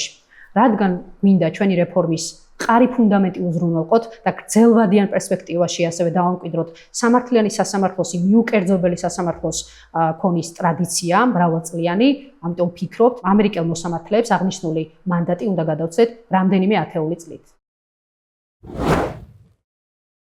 პოლიტიკოსებმა ძირითადად სამი მიმართულება შემოგთავაზეს რეფორმების. ერთი ეს არის ვეტინგი, არის ნაფიც მსაჯულების ინსტიტუტი და არის უცხოელი მოსამართლეების მოწევა. ჩემი აზრით, ასე თუ ისე დადებით და უყოფით ხარების სამიოს აქვს. ვეტინგი არ არის ზოგადად კარგი, არასდროს ვეტინგამდე რომ მიდიხარ, ეს ნიშნავს, რომ ძალიან სუთხეში ხარ. ვეტინგი არის, შეგვიძლია ვთქვათ, რომ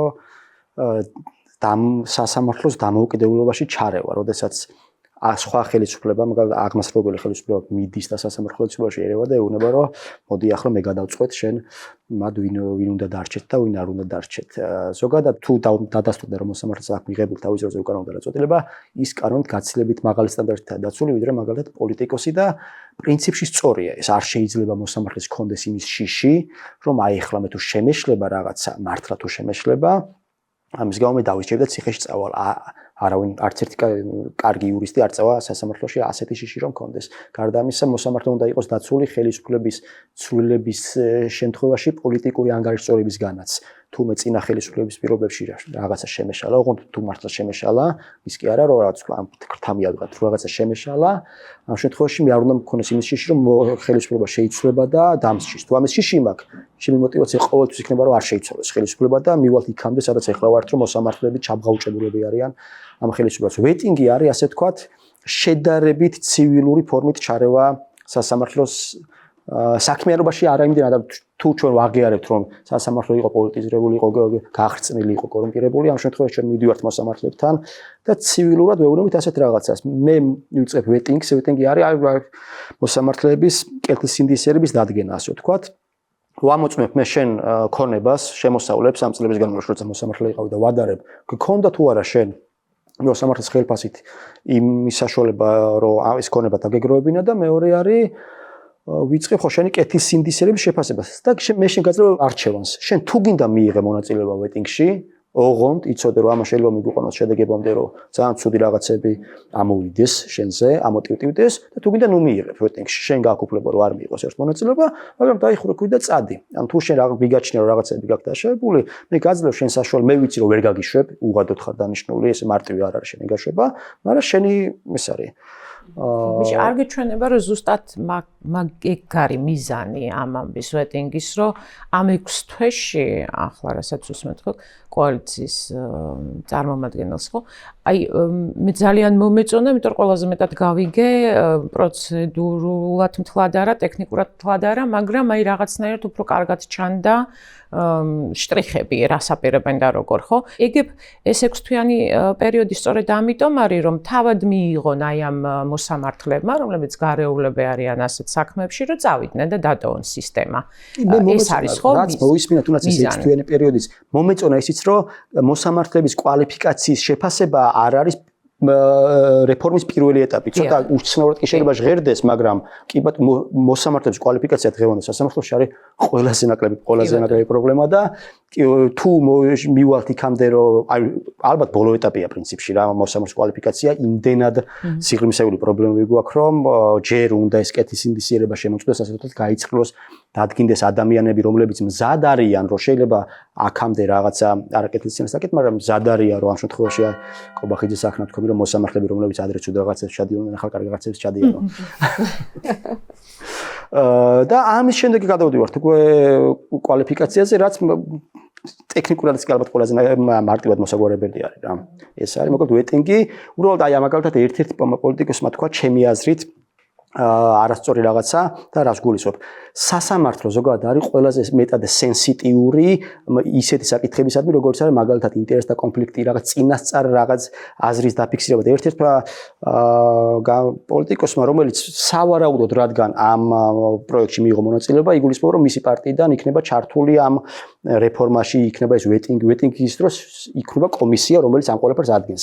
შესაძლოა მოიაზრებოდეს ეს ადამიანი იმავე კომისიაში და მან ერთ-ერთი კონკრეტული მოსამართლე გამოარჩია და მოიხსენია ის, როგორც კეთილსინდისიერი მოსამართლე, რასაც მე ნამდვილად ვეთანხმები მოსამართლეს მიმართებაში, მაგრამ ეს ნიშნავს, რომ ადამიანს, რომელიც საკუთარ თავს ალბათ მოიაზრებს კომისიის წევრად, მას უკვე წინასწარ აქვს კონკრეტული მოსამართლის მიმართ თავისი აზრი დაფიქსირებული, რაც გონია რომ ზოგადად არ არის სწორი, როდესაც ასეთ პროცესებზე ვსაუბრობთ. ნაფიცი მსაჯულები მგონია რომ ისევე როგორც ძალიან დიდი ხნის განმავლობაში დღესაც რჩება სადგეგრძელოდ. ნაფიცი მსაჯულები მგონია რომ ყველაზე ნაკლებად ნაფიცი მსაჯულების რეფორმა ეხება სასამართლოს. ქვეყნის რეფორმა არის საჭირო იმისათვის რომ ნაფიცი მსაჯულების ინსტიტუტი მივიღოთ, ადამიანები უნდა იყვნენ მზად იმისათვის რომ აი იყო ნახსენები რომ 10 შეთავაზებიდან 8 უარსამოვსო და ძალიან ლოგიკურია, იმიტომ რომ წარმოდგენა არა აქვს ამ ხალხს რაც ნიშნავს ნაფიცი მსაჯული რა პასუხისმგებლობები გაქვს და მგონია რომ აი განათლების რეფორმაც კი ძალიან მნიშვნელოვანი არის იმისათვის რომ ჩვენ მივიღოთ ნაფიცი მსაჯულები და საერთოდ არ მაქვს იმის მოლოდინი რომ უახლოეს მომავალში ასეთი რაღაცა შესაძლებელი იქნება ჩვენთან რომ ქვეყანა და საზოგადოება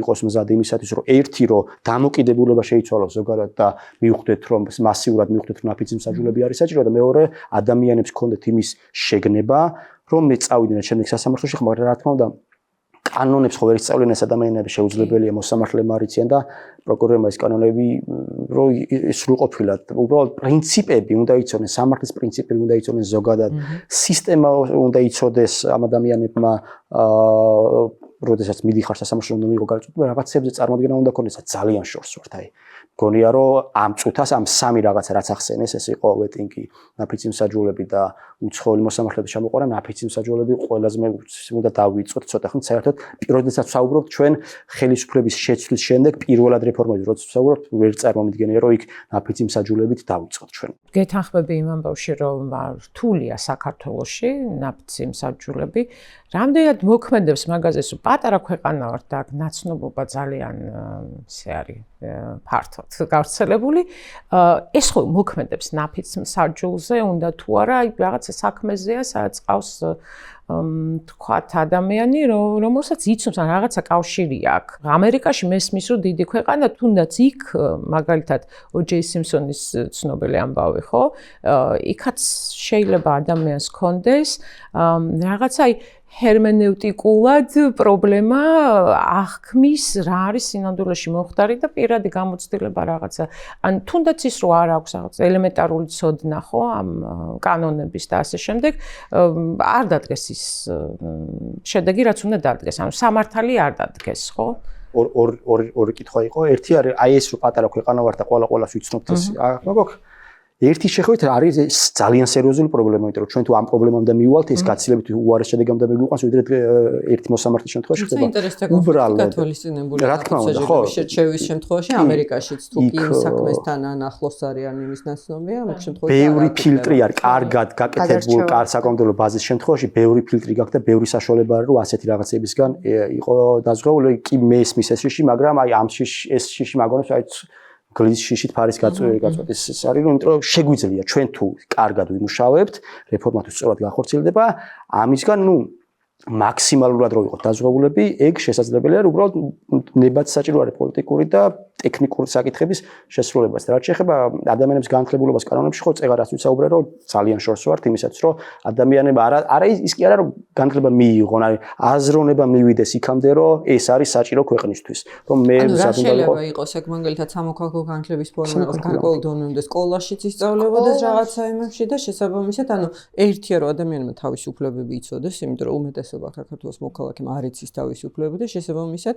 რაღაცა დონემდე კანონმდებლობა, კონსტიტუციის ცოდნა მაინც კონდეს, რომ ელემენტარული ახსნა შეეძლოს. ხო, ძალიან დიდი პრობლემა გვაქვს ახლა მანამდე ვსაუბრობდით ზუსტად სტუდენტები, რომლებიც ჩემოდიან და დავალებას ვაძლევ მაგალითად, მე ხა ესპანურს ვასწავლე, მაგრამ მეუბნები რომ აი 19 ქვეყანა ესპანურენოვანი და მოძებნით ელემენტარული ინფორმაცია. ფართობი თქვათ მოსახლეობა რამდენია, რა არის ამ ქვეყნის სახელმწიფო რელიგია, რა არის მაგალითად ამ ქვეყნის სახელმწიფო ენა, თანაოფიციალური ენა არსებობს თუ არა და იქ ვეთხოვ ხოლმე რომ საქართველოსაც გააკეთონ და კონსტიტუციიდან მოძებნონ ინფორმაცია და ნუ სახელმწიფო რელიგიას 99% მიწერს მართლმადიდებლობას, ისევ როგორც მაგალითად სახელმწიფო ენას ქართული და თანაოფიციალური ენა იქვე არ არის მითითებული მაგალითად აფხაზური, ხო?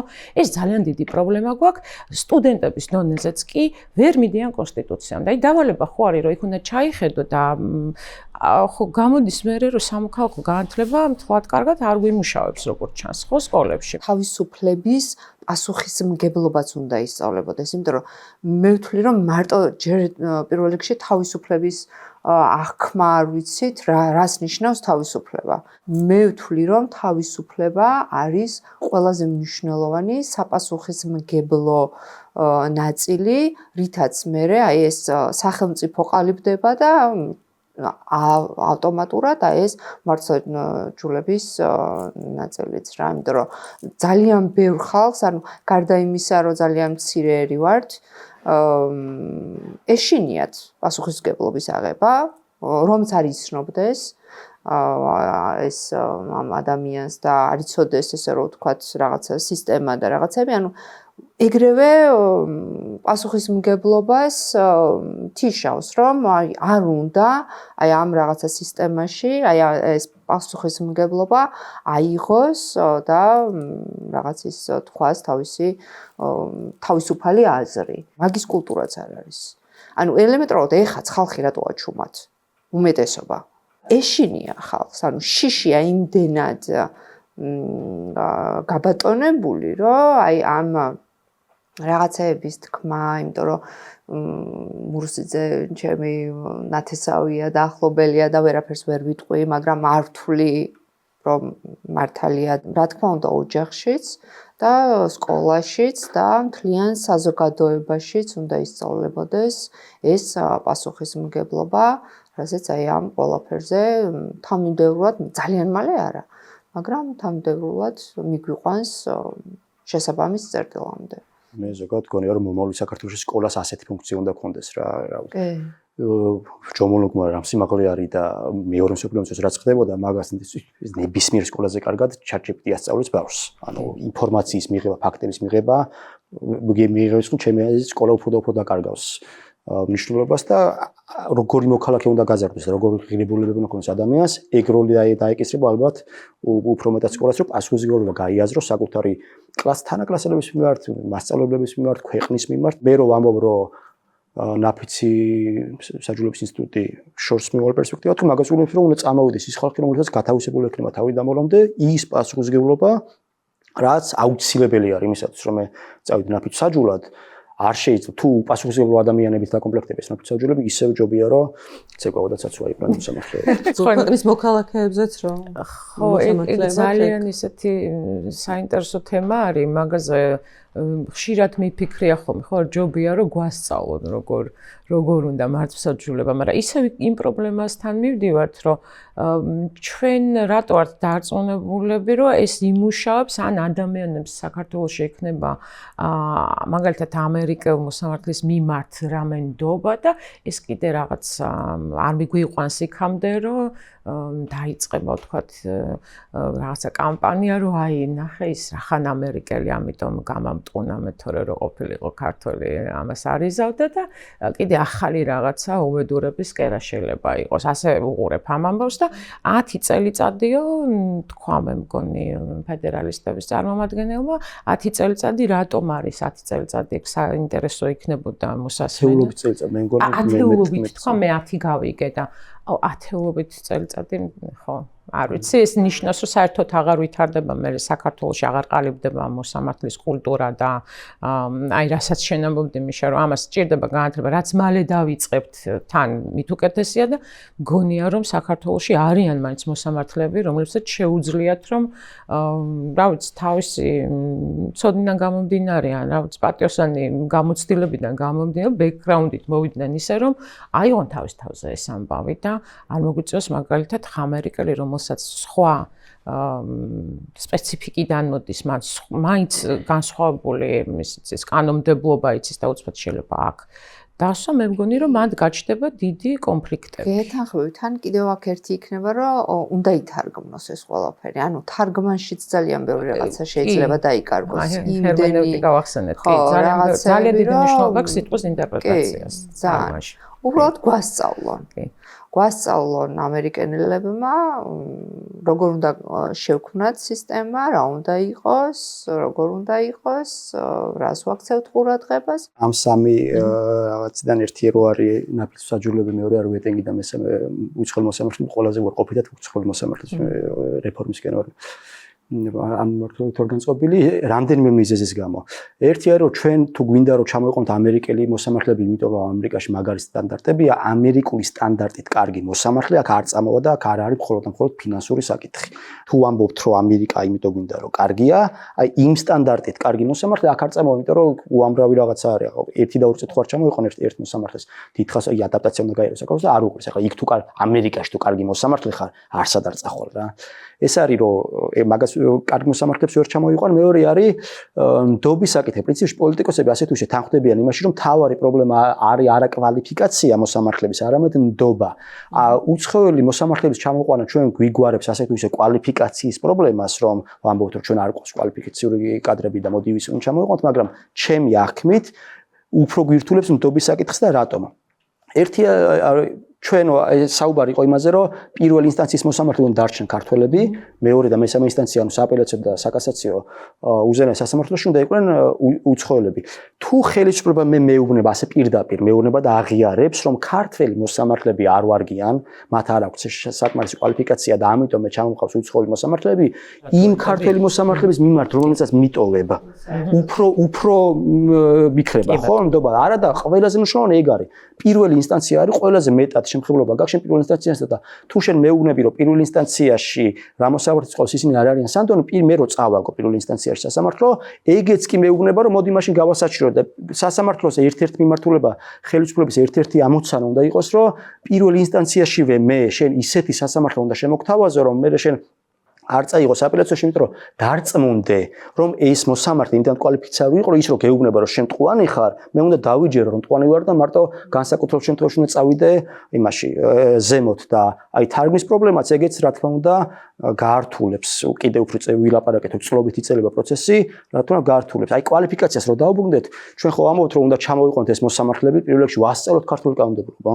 არ არის მარტო იმანი და მაინც მით უმეტეს რომ არანაირ სისტემაში არ არის დღეს მოქცეული ეს კანონმდებლობა შეუძლებელია მისი რაღაც მარტივად სწავლა უნდა დაიზეპირო რაღაცები რაღაც დონეზე უნდა ასწავლო ენა რაღაც დონეზე უნდა რაღაც დონეზე უნდა ასწავლო კულტურა რა მორალი არის ქვეყანაში ეს ყველაფერი უნდა ასწავლო და თუ მე არ მჯერა რომ ეს უფრო მარტივ ბევრად სწრაფად მოხდება ვიდრე ის რომ ქართული მოსამართლეების კვალიფიკაცია ავამაყროთ გონია რომ შესაძლოა რაღაც განსხვავება იყოს დროში მაგრამ არ აიმდინოთ რომ ეს გვიღებდეს და კიდე ერთი ფაქტორი რაც არის გვაქვს გამოცდილება ნიურნბერგის პროცესის დროს როცა გერმანიაში ჩაიყვანეს ამერიკელი მოსამართლეები გერმანელმა ხალხმა ვერ მიიღო და ამერიკელი მოსამართლეების მიერ გასამართლებელი გერმანელები მალევე გამოუშვეს იქიდან იმიტომ რომ მათ თქვეს რომ არ არის ის რაც ისე ეს ხალხი არ დაისაჯა ისე როგორც უნდა დასჭილიყო და ჩვენ შემთხვევაში მაგალითად თუ დავკვირდებით სახელმწიფო პროპაგანდის ერთ-ერთი სვეტი რომელზეც დგას პროპაგანდა არის რომ ქართული იდენტობა მე ვარ ქართველი და არავით არის მას შესაძამე და ფაქტია რომ ეს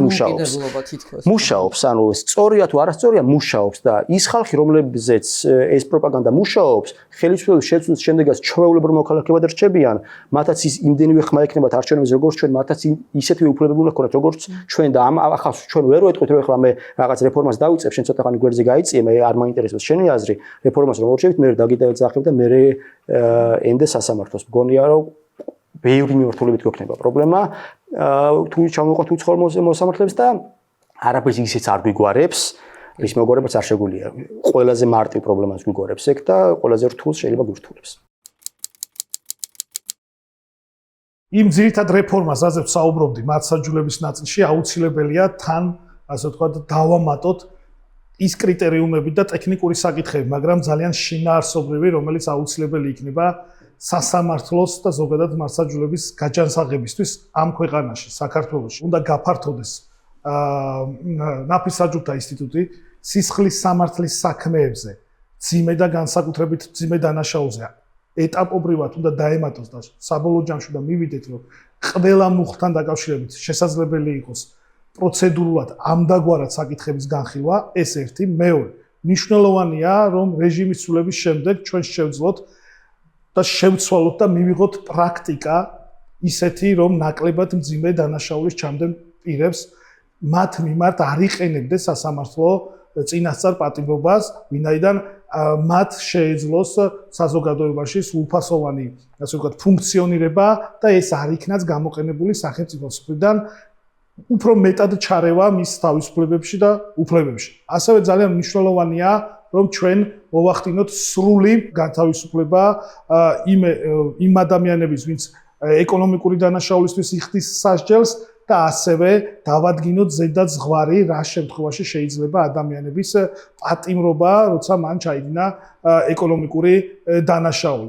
და კიდევ ერთი მნიშვნელოვანი კომპონენტი შეეხება ამნისტიას. ჩვენ უნდა დავადგინოთ პრაქტიკა ნაკლებად მძიმე დანაშაულის ჩამდენ პირების შემთხვევაში რა პერიოდულობით ვახდენთ და ვიღებთ ამ ჰუმანურ გადაწყვეტილებას, ვინაიდან საბოლოოდ სრულად გამოვფიტოთ ამნისტია როგორც პოლიტიკური ინსტრუმენტი სხვადასხვა ხელისუფლების პირობებში. ვინაიდან ეს უნდა იყოს წინასწარ განსაზღვრული პერიოდულობით და ეს უნდა გამომდინარეობდეს მხოლოდ საჭიროებიდან. ნაფისსაჯულთა სასამართლო რა თქმა უნდა არის ძალიან კარგი, თუმცა ის არ უნდა იქნეს გაიგივებული როგორც კარგი მოსამართლის ალტერნატივა. რადგანაც ნაფისსაჯულთა სასამართლოს მიუხედავად მოსამართლეს რჩება მთელი რიგი უფლებამოსილებები, რომლებიც მას აქვს, მაგალითად ამერიკის შეერთებულ შტატებში, ხო, მაგალითად წარუძღვეს პროცესს, მიიღოს მტკიცებულებები ან დაუშვებლად სცნოს. ასევე მნიშვნელოვანი გარემოება არის ის, რომ ნაფისსაჯულთა სასამართლოს მიუხედავად მოსამართლეს რჩება უფლებამოსილება წინასწარი პატიმრობა შეუფარდოს პირს. ამიტომ ერთის მხრივ შესაძლოა გაძლიერდეს ნაფისსაჯულთა სასამართლო, თუმცა ეს ვერ ჩაანაცვლებს იმ აუცილებლობას, რომ ჩვენ უნდა გვყავდეს კარგი მოსამართლეები. ასევე რაც შეეხება გაფართოებას მათ შორის ადმინისტრაციულ და სამოქალაქო საქმეებზე, ეს ამ ეტაპზე შეუძლებლადაც კი მიმაჩნია, რადგანაც ჩვენს რეალობაში, შესაძაც მიიღებენ მოწვევას ნაფისსაჯულობაზე, 10-დან დაახლოებით 8 არის წინააღმდეგი, რომ მან ეს უფლებამოსილება განახორციელოს. თუ კი ჩვენ მას ნაფისსაჯულთა სასამართლოს ძალიან გავაფართოვებთ და შევახებთ საქმეების დიდ ნაწილს, მივიღებთ შემთხვევებს, როდესაც საქმეები იმდენად გაჭიანურდება, რომ აზრი დაეკარგება მართლმსაჯულებას. საერთო ჯამში რომ შევაფასოთ, რა თქმა უნდა, კარგია ნაფისსაჯულთა სასამართლო, ჩვენ ამის ისტორიაც გვაქვს, თუმცა ეს ვერ ჩაანაცვლებს კარგი მოსამართლის აუცილებლობას. უცხოელი მოსამართლეები არ შეიძლება იყვნენ მოწვეული საქართველოში, რადგანაც ერთის მხრივ ჩვენ გვაქვს სრული შესაძლებლობა თავადვე ყავდეს კარგი მოსამართლეები, რომლებიც მიიღებენ გადაწყვეტილებას. უცხოელი მოსამართლეების მოწვევას აქვს მთელი რიგი პრობლემები. პირველი პრობლემა არის ის, რომ არ შეიძლება ასეთი მნიშვნელოვანი საკითხი, როგორც არის მართლმსაჯულების განხორციელება, გავიტანოთ აუთსორსინგზე და სხვა ქვეყნის მოქალაქეებს მივცეთ შესაძლებლობა საქართველოში გადაწყვიტონ მნიშვნელოვანი საკითხები. გარდა ამისა, ჩვენ ძალიან გაგვიჭირდება მათ შორის კვალიფიციური მოსამართლეების მოწვევა, რადგანაც სახელფასო ჭერი აქ და უცხოეთში, მათ შორის ამერიკაში არის ძალიან განსხვავებული. შესაბამისად, ჩვენ კვალიფიციურ მოსამართლეებს პრაქტიკულად ვერ დავაინტერესებთ, რომ საქართველოში განახორციელონ მოსამართლეობა და მესამე და მნიშვნელოვანი გარემოება.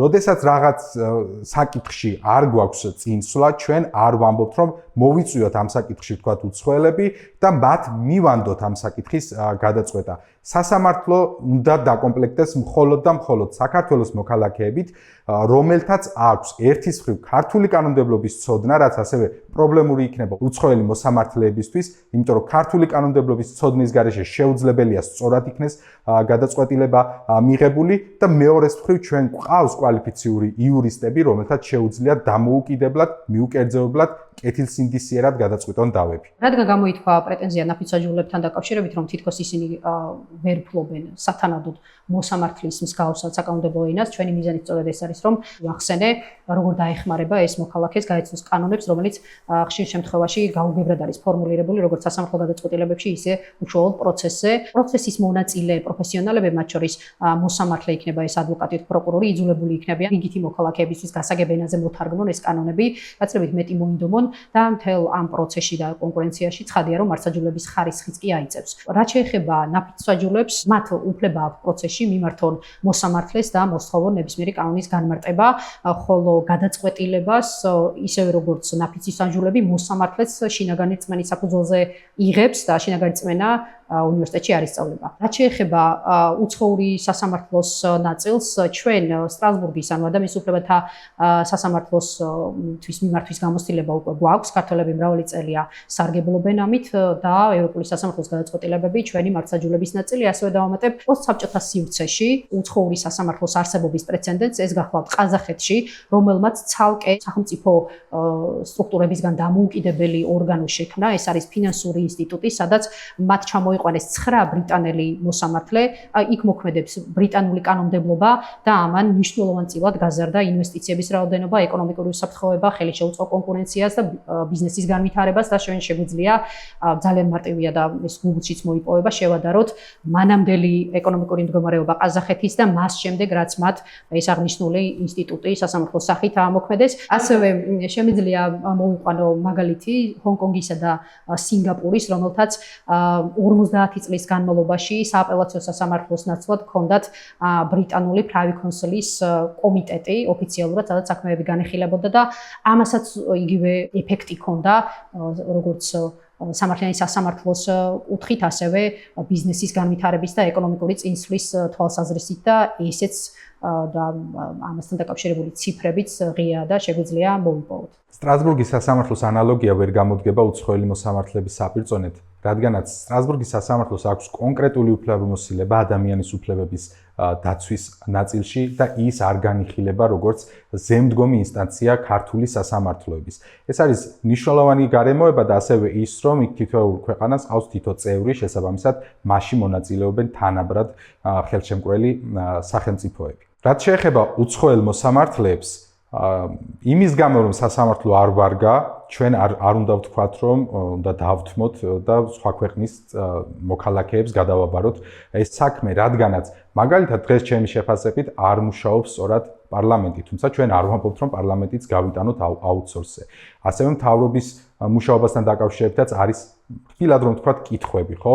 არც იმას არ ვამბობთ, რომ მთავრობის მუშაობა და მთავრობის წევრებიც სხვა ქვეყნიდან მოვიწვიოთ. რა თქმა უნდა, პრობლემები არის მართლობის რგოლში, თუმცა ჩვენ თავად უნდა შევძლოთ ამ პრობლემების დაცლება. ნაფიც-ვაჟულების სასამართლოს გაფართოების და განსჯადების გაფართოების ეფექტი არა მხოლოდ სასამართლოზე, არამედ სამოქალაქო საზოგადოებაზეც აისახება. გაცილებით უფრო განათლებული ამომრჩეველი ყავს, რომელიც ერკვევა კანონებში, ერკვევა სამართლებრივ პროცესში, იცის საკუთარი თავი როგორ დაიცვას, საკუთარი უფლებები როგორ უნდა განახორციელოს. თქვენ ფასი ახსენეთ კიდე რომ აი რაღაცა ძვირი დაждდება.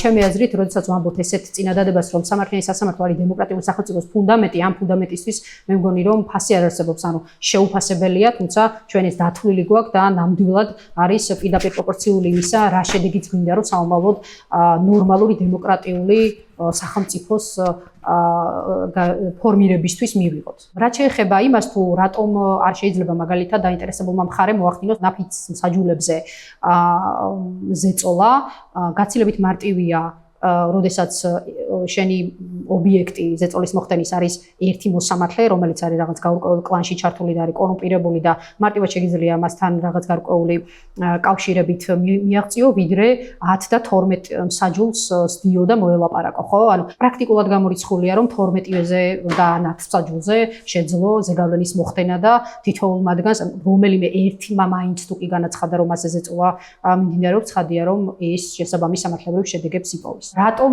მაინც და მაინც ამერიკული სასამართლო ცხადია მივდივართ აქ ჩვეულებრივად ციფრებთან და სტატისტიკასთან, რადგან მიუკერძოებელი და დამოუკიდებელი სასამართლოს ხანგრძლივი ისტორია აქვს და ასევე მაგალითად 10 იურიდიული ფირმიდან, სოფლიოში ცნობილი იურიდიული ფირმიდან თუ 8 არის ამერიკული, 10 მოწინავე იურიდიული სასწავლებლიდან თუ 7 არის ამერიკული, სწორედ ეს იყო განსაზღვრელი იმისა, თუ რატომ ამერიკა ხო ერთი დამოუკიდებელი და მიუკერძოებელი სასამართლოს რაოდენობის ისტორია და მეორე სამართლებრივი განათლების მოწინავე ხარისხი. კითხვები გამოიწვია რეალურად როგორ შეიძლება რომ დაკომპლექტდეს. ჩვენ აღნიშნეთ რომ პირველი ინსტანციის სასამართლო თლიანად დაკომპლექტდება ქართველი მოსამართლეებით, რადგან ჩვენ გვინდა რომ გარკვეული ფუნდამენტი, მყარი ფუნდამენტი შევქმნათ და მრავალწლიანი დამოუკიდებელი სამართლიანი სასამართლოს არსებობის ისტორია შევქმნათ, ტრადიცია. ამაში უნდა დავიხმაროთ ამერიკის გამოცდილება და სწორედ ამისთვის სჭირდება ის რამდენიმე ათეული წელი და შემდეგ უკვე ახლა ჩვენი რეფორმაც არ არის ბიბლია, ხო?